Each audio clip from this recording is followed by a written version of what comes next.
네, 5회 쟁점 이어가겠습니다. 동반 상승 출발한 우리 양대 지수는 하락 전환되면서 그 구간 지나가고 있습니다. 지금 전반적으로 어디에 돈을 더 쏘여지고 있는 것인가에 대한 판단이 필요한 구간이기도 하네요. 이 속에서 오늘 재료 부각과 함께 움직이는 쪽도 있어서요. 두루두루 점검 도와드리겠습니다. 자, 유한타증권 디지털 채널팀 김동공 차장 모셨고요. 미래경제연구소 정태근 이사 함께하겠습니다. 두 분 어서 오십시오. 네, 반갑습니다. 네, 반갑습니다. 저희 오늘 조선은 언제까지 다뤄야 하나 싶을 정도로 조선 얘기부터 시작해서요. 오늘 사실 주인공처럼 움직임이 나오고 있는 K컬처 봐야 될 것 같습니다. 여기에 아침부터 뉴스 많이 보셨을 겁니다. 재건, 그리고 어제 대체거래소를 뜨겁게 달궜던 원전, 그리고 오전에 또 움직임이 있었던 스테이블코인 정말 많죠. 일단은 K컬처부터 도와드리도록 합니다. 자, 사실상 두 분의 의견이 좀 갈려 있는데 김동공 차장님께서 긍정 의견을 주셨습니다. 엔터주의 신고가는 나오고 있는 상황, 그리고 여러분 보시다시피 오늘은 또 컨텐츠 쪽입니다. 그 중국의 방송 총국에서 온라인 공식 채널에 개선 조치를 발표를 했는데요. 그 수입 드라마 규제 완화 가능성이 좀 나오게 됐습니다. 드라마 리메이크 시에 국가 제한 없앤다, 또 그간 적용된 해외 드라마 수입 제한도 없앨 수 있다라는 기대감이 오늘 영상 컨텐츠주를 자극시키고 있습니다.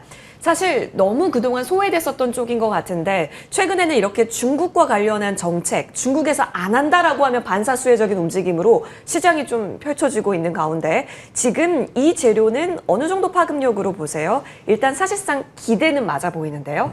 일단 기대를 해볼 정도는 된다라는 생각들은 일단 좀 들고요. 그리고 K컬처라는 게 사실 좀 종류가 좀 여러 가지라고 좀 볼 수 있겠죠.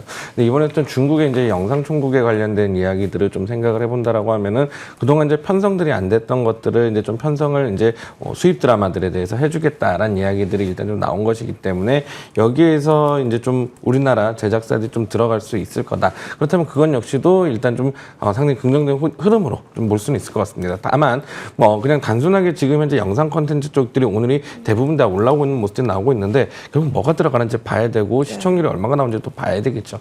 그렇기 때문에 이것들을 역시도 앞으로 좀 체크는 해봐야 될 상태지만은 하나의 돌파구, 모멘텀들이 생겼던 측면들에서는 충분히 조금 긍정적으로 봐도 좀 되지 않을까라는 생각들은 일단 좀 하고는 있고요. 다만 조금 긴 관점에서는 체크는 좀 해야 되지 않을까라고 좀 볼 수 있을 것 같습니다.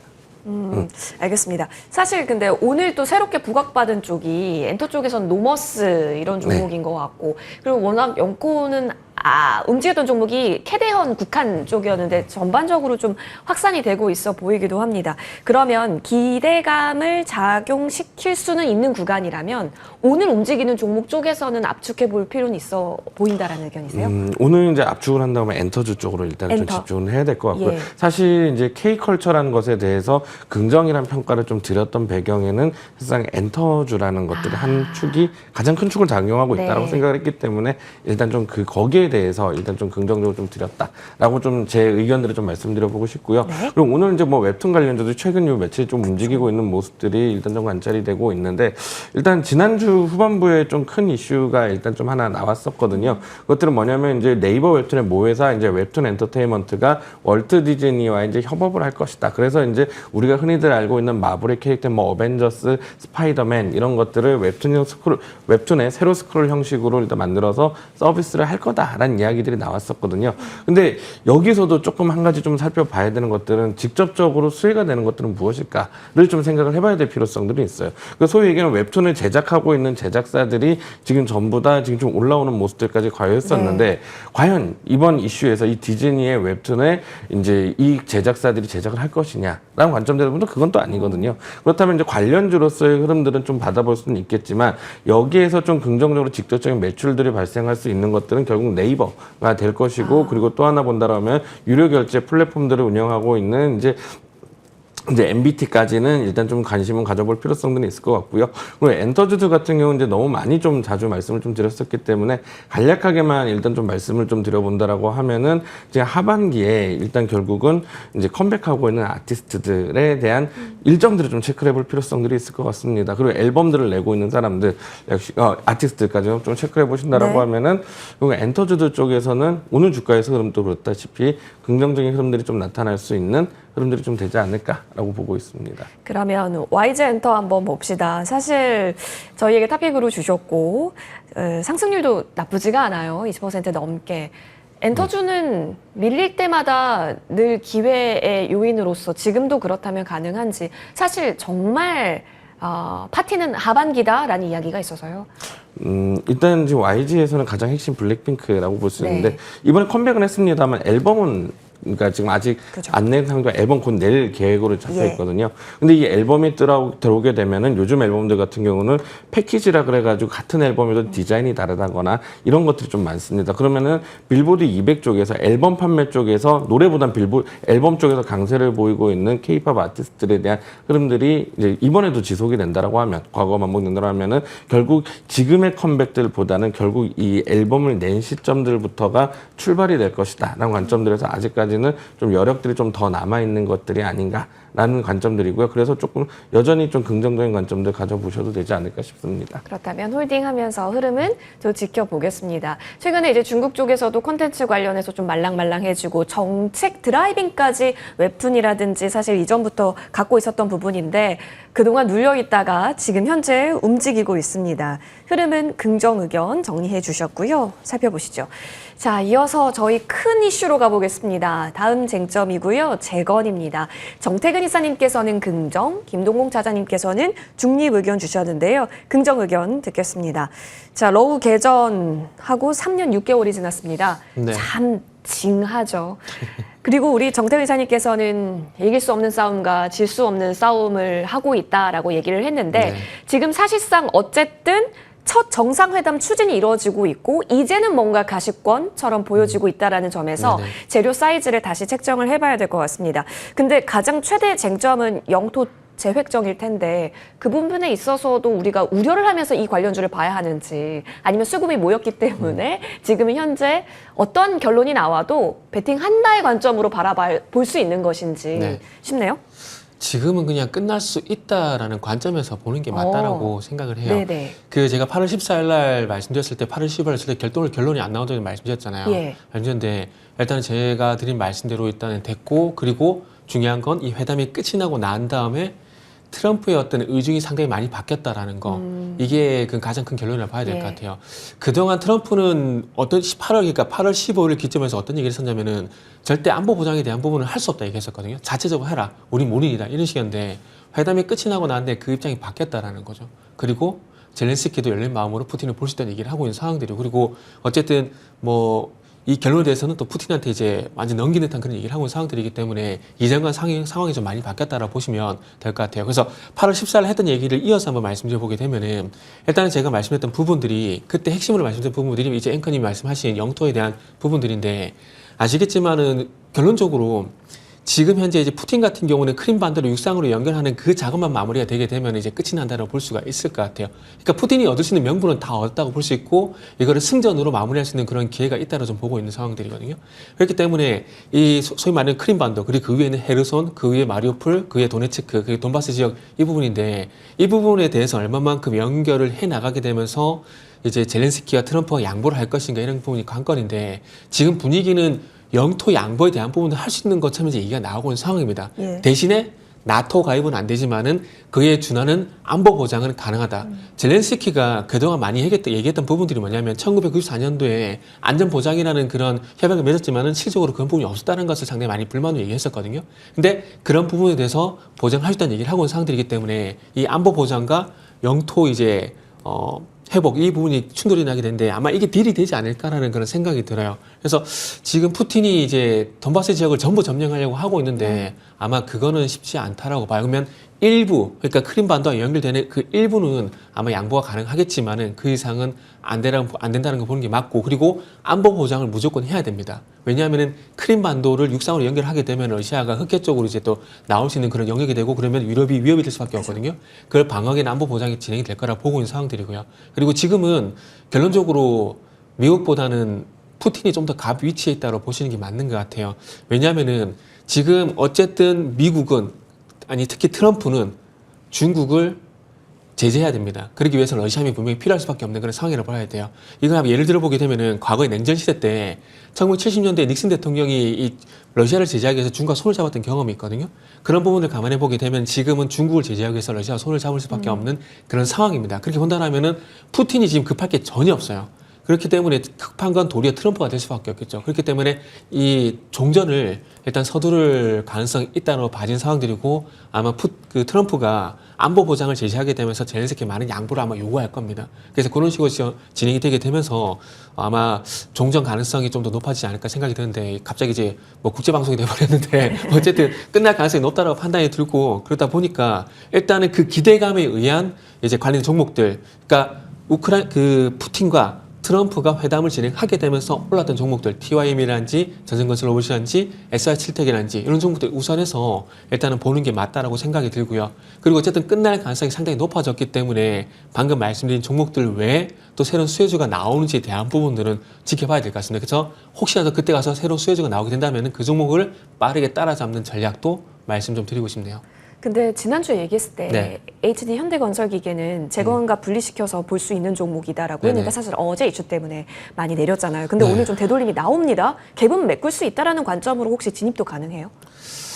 일단은 사실 현대건설기계하고 현대인프라코가 가지고 있는 모멘텀을 보게 되면은 사실 어제 하락이 저도 개인적으로 이해가 안 돼요. 북미 관세에 대한 얘기가 나왔는데 2분기 기준으로 보게 되면은 전체 매출에서 북미가 차지하는 비중이 16%밖에 안 되고요. 16% 맞거든요. 16%고 건설기계 쪽으로 제한시켜 보게 되면 26%, 25%거든요.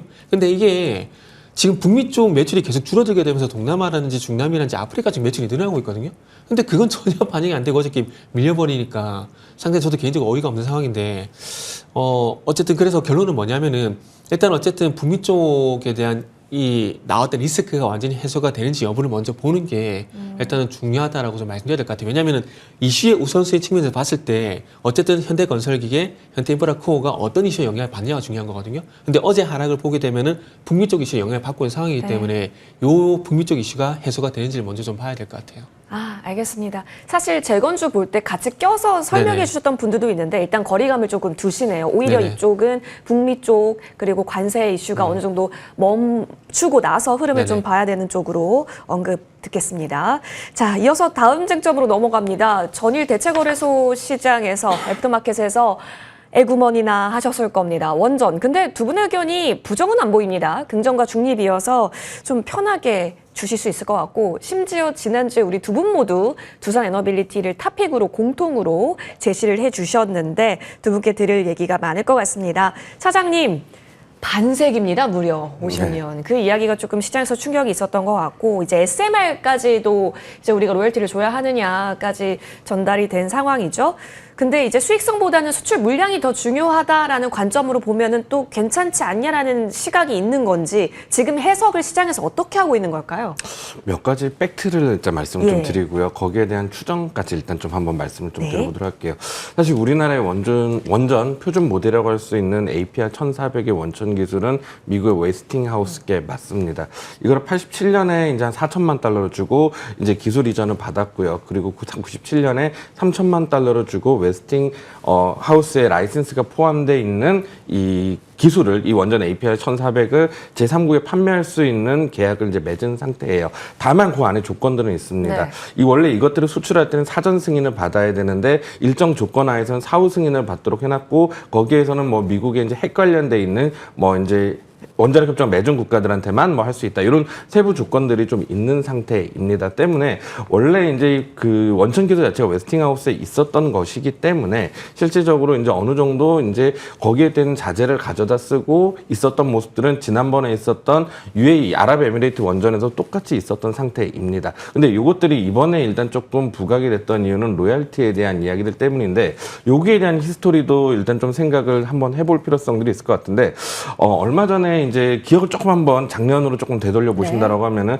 체코 원전을 일단 우리가 이제 좀 수주를 받았는데 거기에서 미국의 웨스팅하우스가 딴지를 걸었었죠. 맞아요. 그래서 그 소송이 한번 걸렸었잖아요. 목리 이슈 하면서. 네, 맞습니다. 근데 거기에 대한 이슈들을 살펴보면 방금 전에 말씀드렸다시피 사후 승인을 받아도 되는 것 일정 조건에 하면은 우리나라 기술을 이제 판매를 해도 되거든요. 거기서 지적재산권을 갖고 넘어졌었단 말이에요. 근데 여기에서 이제 소송 자체는 일단 각하가 일단 결과적으로 나오긴 했는데 그 안에서 올해 1월 달에 이제 서로 간에 합의문을 하나 발표했습니다. 지적재산권은 일단 얘기를 하지 않겠고 그리고 우리 이제 상호 협력을 해서 이제 갈 거다 이런 얘기들을 하는 모습이 나왔거든요. 아마 여기에서 이미 합의가 이제 좀 있었고 그 합의에 대해서는 이제 비밀 유지를 하기로 이제 했었는데 이게 어느 부분에서 흘러나온 것 같아요. 근데 이것들이 전문을 봐야지 우리가 어쩌고저쩌고 이야기를 할 수 있을 텐데 전문을 알 수는 없죠. 다만 이 이야기들은 이미 기존부터 있어 왔었던 이야기더라라는 것들을 봐야 될 것 같고요. 그리고 웨스팅하우스 같은 경우는 지금 원전을 건설 안 한 지 엄청 오래됐습니다. 1970년대에 3마일 원전 사고 이후로 원전을 건설해 본 적이 없거든요. 그러다 보니까 결국 건설 단가도 높고 건설 이력에 대한 레퍼런스도 없고 그러다 보니까 수주 경쟁에서 밀릴 수밖에 없어요. 그러면은 이것들을 이용을 해서 좀 표현들이 좀 이럴 좀 애매하기는 합니다만 우리나라 한수원과 한전에다 빨대를 꽂겠다라는 건 거죠. 그래서 이제 우리나라는 거기에 대해서 이제 어느 정도 기존에 있었던 이슈들을 일단 좀 털어나가면서 안정적으로 미국에서 딴지를 걸지 않게 웨스팅하우스 딴지를 걸지 않게 만들면서 일정 로열티를 주면서 같이 이제 가는 방향들. 어쨌든 UAE에서 받을 때 당시에 자재들이나 로열티 이런 것들 총체로 포함해서 한 26% 청수주금 26%를 줬거든요. 지금 와서 보면 한 7% 정도 됩니다. 그럼 과연 이것들이 과거 대비 많은 걸까라는 생각들을 해보면. 사실 저는 일단 이 이슈에 대해서는 결국은 지나가면 될 이슈라고 이제 위험해야 될 이슈라고 좀 생각은 하고 있고요. 그리고 앞으로도 이것들을 레퍼런스로 해서 유럽 쪽에 지금 모자란 이제 에너지원들을 원전으로 계속해서 보충을 해나가는 흐름들이 지속된다라고 하면은 우리나라의 원전 기술에 대한 흐름들은 계속 유지가 될 거라고 보고는 있습니다. 다만 현재 시장들을 좀 놓고 봤을 때 지금 현재 지수는 3,200선에서 머물러 있는 모습들이 나타나고 있긴 합니다만 하락 추세가 진행되고 있는 종목들이 조금씩 계속 늘어나고 있거든요. 이런 시장 상황 하에서는 일단 잠깐 피해가는 것들은 좀 좋을 것 같다. 그래서 중립에 대한 의견들을 드린 거고요. 이번 이슈에 의한 하락들은 조금 더 뭐 하락이 진행된다거나 혹은 이제 어느 정도 마무리로 돌아가는 모습들이 나오면은 이것들은 좀 매수의 기회로 활용을 해야 되는 시기가 아닌가. 다만 지금 현재 시장 이슈 상에서 굳이 이슈에 따른 하락세들이 나오고 있을 때에는 조금 조심하자. 이 정도의 중립이다라고 봐주시면 될 것 같습니다. 일단 이 심리가 합의되는 과정 하에서 하방이 나온다면 오히려 기회. 네. 그럼 두산 에너빌리티도 마찬가지의 관점이 네, 있습니다. 그렇게 생각하고 있습니다. 예. 그리고 사실 6만 원과 6만 8천 원 라인 때 잘 지켰던 게 두산 에너빌리티잖아요. 근데 지금 6만 2천 원? 6만 1,900원입니다. 자, 정태근 이사님. 그러면 지금 자리도 그렇게 크게 안 빠진다라고 생각이 가능한 건가요? 네, 생각보다는 덜 빠진다고 생각이 들어요. 그리고 우리 김동찬님께서 충분히 말씀해 주셨는데 진짜 원전 얘기하면 할 얘기가 너무 많은데 사실 이게 이해가 안 돼요. 지금 아시겠지만 보세요. 올해 4월 달에 체코와 이제 수주 계약 소식이 나오고 난 다음에 흐름을 보게 되면은 지금의 상황이 충분히 이제 예측이 됐던 부분들이거든요. 무슨 얘기냐면은 그때 아마 제가 그 전후에서 아마 마감 방송인지 여기인지 모르겠지만 저도 한번 얘기를 했었거든요. 지나고 보니까 그때 비밀 회담이 어떤 식으로 전개가 되냐면은 경수로 원전 같은 경우는 체크만 주고 핀란드라든지 그리고 그 유럽 국가들 같은 경우는 이제 그 웨스팅하우스가 다 가져가게 되고 대신에 SMR 쪽으로 이제 주기라든지 이런 공급하는 쪽으로 딜을 본 것 같다라는 얘기를 제가 분명히 모터에서 한번 했었어요. 그 얘기를. 근데 그 얘기랑 제가 볼 때 별로 다른 게 없어요. 물론 기술 자문 로열티 주는 거 이거 1조까지 주는 것도 분명히 문제가 되죠. 근데 과거에 우리 바라카 원전 수주 받았을 때도 주가가 급등했었잖아요. 그때도 기술료하고요. 로열티가 다 줬었어요. 근데 지금 와서 이게 왜 큰 문제가 되는지 이제 도저히 이해가 안 되는 거죠. 그리고 앞으로 웨스팅하우스를 우리나라가 인수하지 않는 이상 이 문제는 계속 나올 겁니다. 왜냐하면은 결국 APR 1000이든 APR 1400이든 이런 것들이 웨스팅하우스의 원천 기술을 가져온 건 부정할 수는 없어요. 그리고 이 APR 1400, SMR도 마찬가지로 거기에 기반된 기술들이거든요. 그렇기 때문에 지금은 그런 문제를 벗어날 수 없다는 것이 과거에도 있었기 때문에 굳이 지금에서 끄집어내는 걸 저 이해가 안 돼요. 그래서 제가 볼 때 이것보다도 그 국정계획안에 원전 2기하고 SMR 1기 들어간다는 얘기가 있었잖아요. 근데 이번에 이렇게 빠졌어요. 아마 제가 볼 땐 그 영향도 크지 않나라고 생각이 들어요. 네. 그러면 사실 두 분이 같은 날 말씀해 주셔서 저희에게 다막은 다 똑같이 나갑니다. 사실 지금 어떻게 볼까요? 갖고 계셨던 분들은 팔고 내려오는 걸 기다려요? 아니면 갖고 계신 네네. 분들은 보유하고 기다려요? 일단 저 같으면은 일단 6만 원이 깨지 않는 이상 일단 보유할 것 같습니다. 네. 일단은 이게 고집이 될지 아집이 될지 모르겠지만 네. 뭐 주식을 그 시세를 보고 고집을 부리면 안 되지만 그럼에도 불구하고 좀 이해가 안 되는 부분들이 있기 때문에 일단 지켜보는 게 맞다는 생각이 들고 채후에라도 6만 원이 이탈되지 않게 된다라면은 일단 저는 보유 관점에서 말씀드리고 싶네요. 알겠습니다. 여러분 지금 구간에서는 좀 긴가민가한 면이 있는데 시장에서는 그렇게 충격으로 받아들이고 있지는 않아 보입니다. 흐름은 지켜보겠습니다. 6만 원 지지 여부 체크하고요. 이어서 다음 쟁점입니다. 오늘 또 핫하게 움직이는 쪽 중에 스테이블 코인 보겠습니다. 자, 긍정과 부정이 갈리는데 저희 부정 의견을 좀 받아보고 싶습니다. 자, 사실상 뉴스는 계속 나오고 서클 경영진과 카카오페이가 뭐 면담을 했다라는 얘기 또한 나옵니다. 그리고 요즘에 스테이블 코인 하면 좀 가볍게 움직이는 쪽이 미투온인 것 같습니다. 오늘 또한 강하게 움직이는데 일단 여기서 말하는 부정 의견은 어떤 의미일까요? 일단 실적 매출이 발생하고 있는 기업들이 없고 그리고 그 매출들이 발생을 한다고 하더라도 시간들이 조금 많이 남았다라는 관점들에서 보면은 그런 기업들을 제가 좀 좋아하지 않는 성향들이 좀 있기 때문에 일단 좀 부정 의견들이 좀 드리게 된 것 같고요. 다만 이슈상으로는 앞으로 조금 긍정적으로 나올 수 있는 이슈들은 사실 좀 많이 있습니다. 일단 이제 스테이블 코인 2위 업체 서클 운영진들이 다음 주에 이제 방한을 할 거고요. 그리고 이제 들어와서 이제 4대 시중은행 뭐 핀테크 업계랑 좀 만날 거다라는 이야기들도 있고요. 그리고 지금 현재 정치권에서도 여당을 중심으로 해서 이제 스테이블 코인 법제화 움직임들이 일어나고 있는 상태고 금융위에서는 이것들을 10월 달쯤에 제출할 예정이라고 이야기를 하고 있는 상태거든요. 그러니까 지금 현재 8월 달이 이제 중간 이상 간 상황이니까 이제 다음 주에 8월 말에 이제 서클발 이슈 있고 10월 달에 이제 금융위발 이슈가 또 생긴다라고 하면은 긍정적으로 나올 수 있는 이슈들은 사실 조금 많이 있습니다. 그래서 이제 주가들 자체는 계속해서 좀 주목을 받을 거다라는 생각들은 일단 좀 드는데 결국 이제 여기에서 수혜를 볼 수 있는 것들을 이제 좀 살펴본다라고 하면은 결국은 저는 은행주들인 것 같거든요. 근데 은행주들 입장에서는 이게 포트폴리오 일부이기 때문에 이것들이 과연 크게 영향을 받을 수 있을까? 그리고 그 안에서 이제 뭐 건전 기술을 가지고 있다, 뭐 어떤 기술을 개발을 했다, 어디 뭐 수혜주들의 이제 뭐 지분을 가지고 있다 이런 기업들이 일단 좀 나오고는 있는 상태이긴 한데 이것들이 결국 매출 실현될 때까지는 일단 조금 시간이 좀 걸리지 않을까. 그렇다라고 하면은 소위 얘기하는 이제 이슈를 위한 트레이딩은 가능은 하겠지만 그 안에서 이것들을 좀 투자의 용도로 보기에는 사실상 조금 힘들지 않을까. 그런 관점들에서 일단 좀 부정 의견들을 좀 찍은 상태고요. 다만 긍정적인 이슈들은 일단 좀 대기하고 있다. 이 정도로 좀 말씀을 드려볼 수 있을 것 같습니다. 일단 그런 법제화가 가장 큰 분기점이 될 수 있을까요? 정태근 이사님. 사실 트레이딩 쪽에서는 오케이 의견을 주셨고 어디까지 연결하는 흐름인 거예요? 일단은 그동안 누누이 말씀했지만은 결론적으로 해서 한다라는 겁니다. 네. 한다라는 거. 지금 스테이블 코인도 그렇고 AI도 그렇고 가장 큰 악재는 이번 정부가 안 한다라고 이거를 뒤집어 버리게 되면 그게 가장 큰 악재라 생각이 되거든요.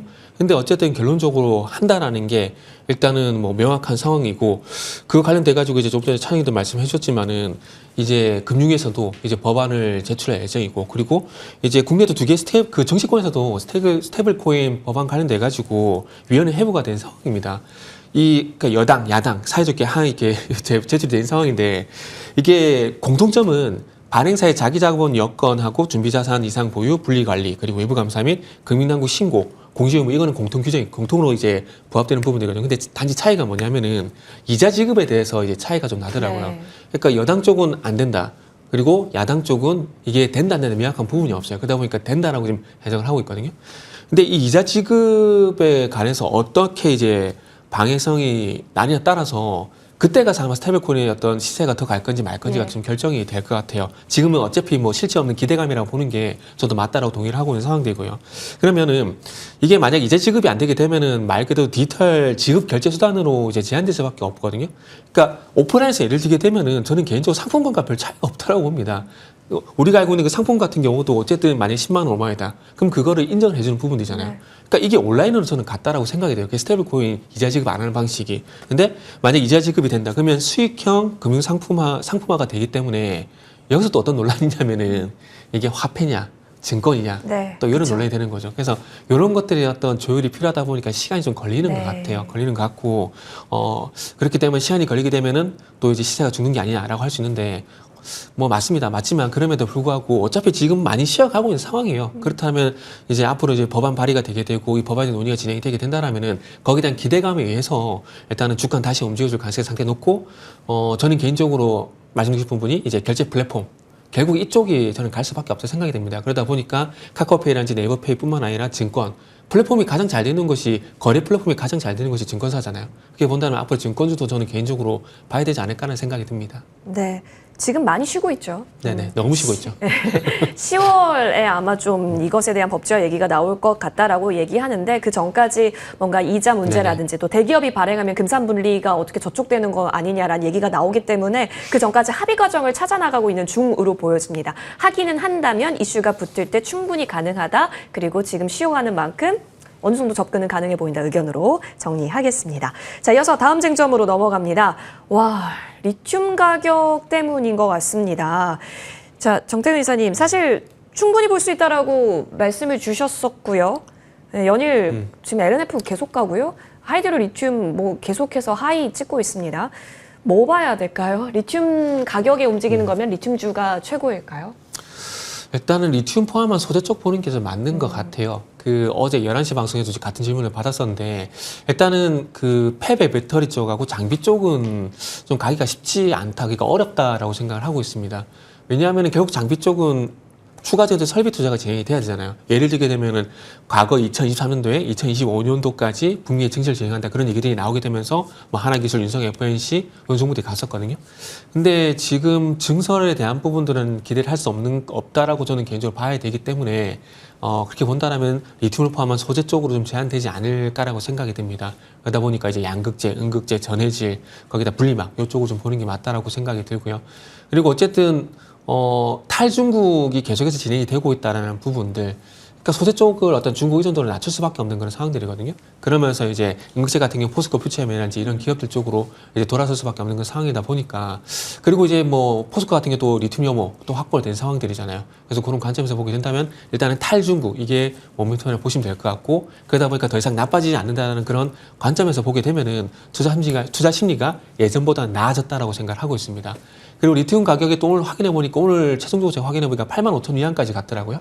근데 제가 손익분기점은 분명히 말씀드렸지만은 10만 위안입니다. 네. 그래서 지금 10만 위안에 바짝 다가서고 있다는 것은 일단 긍정적으로 볼 수 있을 것 같아요. 그래서 어쨌든 이 2차 전지든 2차 전지 원자재든 대표격이 되고 있는 리튬 가격이 계속 상승을 하고 있는데, 어쨌든 이 상승하고 있다는 이 부분이 의미가 있기 때문에 2차 전지에 대한 어떤 흐름은 아직까지 깨지지 않았다고 생각이 들고요. 그리고 제가 이전에도 그러면은 단기적으로 보는데 기간을 어느 정도 봐야 되냐고 말씀하셨는데, 그때 당시 2달에서 한 3달 정도 보자고 말씀드렸거든요. 그 때문에 이제 뭐 한 달 반 정도 왔기 때문에 최소한 한 달 정도 더 갈 가능성이 있다고 좀 생각을 하고 있습니다. 그렇게 본다라면은 이번 조정 이후에 다시 한번 재순환매가 나올 가능성이 있기 때문에 그 재순환매에서 계속 가주느냐 아니면은 제한이 되느냐 요거에 따라서 결론을 내면 될 것 같습니다. 알겠습니다. 사실 2차 전지도 할 말 많죠. 이 시간이 굉장히 또 짧게 해주셨는데 압축해 주셨습니다. 흐름은 좀 더 보는 것으로 할게요. 자, 이어서 저희는 탑픽으로 넘어갑니다. 김동공 차장님, 산으로 가네요. 두산 마켓. 지난주에서 이번 주도 두산 그쵸. 맞게 됐는데 이슈는 이제 미국의 금리 인하가 일단 본격화되고 있다라는 것들을 일단 본격화가 예상되고 있다라는 것들로 일단 좀 잡아볼 수 있을 것 같습니다. 일단 두산 마켓의 매출이 한 70%가 북미에서 일단 좀 나타나고 있는데, 최근 이제 미국의 연준 위원들 이야기하는 것들을 좀 들어보면은 금리 인하 스탠스들이 좀 강해지고 있다라는 것들이 좀 보이고 있습니다. 그 시장에서도 9월달 인하 가능성들을 지금 현재 80% 이상으로 일단 좀 보고 있는 상태들이 좀 되고 있고요. 이렇게 이제 하반기에 금리 인하들이 이제 금리 인하가 본격화가 되기 시작을 한다라고 하면은 결국 이제 주택 건설 경기에 대한 기대감들이 일단 좀 나올 수가 있지 않을까라고 좀 볼 수 있을 것 같습니다. 국내 종목 중에서는 미국의 주택 경기에 대한 부양들이 좀 일어났을 경우 이제 가장 민감하게 반응을 할 수 있는 것들이 아무래도 두산 마켓이 아닌가라고 좀 볼 수 있을 것 같고요. 최근에 이제 재고가 이제 상당히 좀 낮은 상황을 좀 보이고 있습니다. 뭐 산업 경기들이 좀 썩 좋지 않았다는 것들도 하나의 요인들로, 그러니까 재고 자체를 줄여놨다는 것도 원인들이 좀 되긴 합니다만 관세 이슈 때문에라도 일단 재고들을 일단 좀 줄여놓은 것도 있거든요. 그렇다면은 이제 여기서 수요가 이제 조금만 이제 좀 늘어나게 된다라고 하면은 이것들은 바로 이제 매출이 늘어날 수 있는 상황으로 바뀌게 되는 상태들이 좀 됩니다. 그렇기 때문에 두산 마켓에 대한 관점도 가져보면 좋을 것 같고 네. 최근에 2천억 규모 자사주 매입 소각도 하면서 주주 환원율을 올려가고 있는 모습들이거든요. 한번 긍정적으로 보시면 좋지 않을까 싶습니다. 네, 두산 마켓은 그래도 어제 낙폭이 제한적이었던 종목 중에 하나이기도 합니다. 흐름 보시면 좋겠고요. 자, 이어서 정태근 이사님의 탑픽은 네, 카카오. 카카오. 와, 아까 스테이블코인에서 충분히 많이 말씀드려가지고 또 무슨 말씀을 드려야 될까 좀 고민이 되는데 네. 어쨌든 이제 뭐 그 정치권에서 뭐 스테이블코인 법안 2개가 이제 위원회 회부가 돼가지고 이제 논의가 계속 진행이 될 것이고 그리고 아까 그 차장님도 말씀하셨지만은 원 스테이블코인 법안 금융위원회에서 10월달에 공개 예정이라고 합니다. 지금 아시겠지만 카카오 같은 경우는 이제 카카오페이, 카카오뱅크, 카카오 모여서 스테이블코인 이제 TF팀을 만든 상황들이기 때문에 가장 적극적이고요. 그리고 과거에 아시겠지만은 이제 그 가상화폐를 직접 출시했던 경험치도 있거든요. 네. 그래서 그런 부분들을 보게 된다라면은 경험치도 있고 결제 플랫폼도 갖고 있다는 그런 점을 감안해 보게 된다라면은 일단 뭐 가장 앞서 있다라고 봐야 될 것 같습니다. 그리고 뭐 단독 기사긴 하지만은 조심스럽게 말씀드립니다. 다음 주에 방하는 서클 이제 경진하고 카카오페이가 또 만난다는 부분들 이런 것들이 아마 카카오페이와 카카오의 어떤 모멘텀이 되지 않을까 생각이 드는데 아침 쪽에 분위기가 괜찮았었는데 시장이 갑자기 꺾이면서 좀 찬물을 끼얹었거든요. 근데 그렇지만 그럼에도 불구하고 카카오 같은 경우에 최근에 이제 64,000원 전이었던 그 상승 늘목이 좀 양호하게 진행이 되고 있기 때문에 한번 카카오 추천주로 말씀드려 보도록 할게요. 그래서 이제 카카오 같은 경우에 일단은 이제 목표 같은 경우는 78,000원이고요. 그리고 손절가 같은 경우는 이제 6만 원 제시해 보도록 하겠습니다. 그래서 매수가는 지금 현재가 기준으로 보시면 될 것 같습니다. 알겠습니다, 여러분. 그렇죠. 코인에 대한 경험이 있는 회사입니다. 카카오. 과연 그렇다면 지금 구간 수급이 잘 뒷받침되고 있기 때문에 챙겨보시면 좋겠습니다. 자, 이어지는 머니투데이 방송과 함께 오늘장 끝까지도 여러분 성투 전략 잘 챙겨가 보시죠. 저희는 여기서 물러납니다. 시청해주신 여러분 고맙습니다.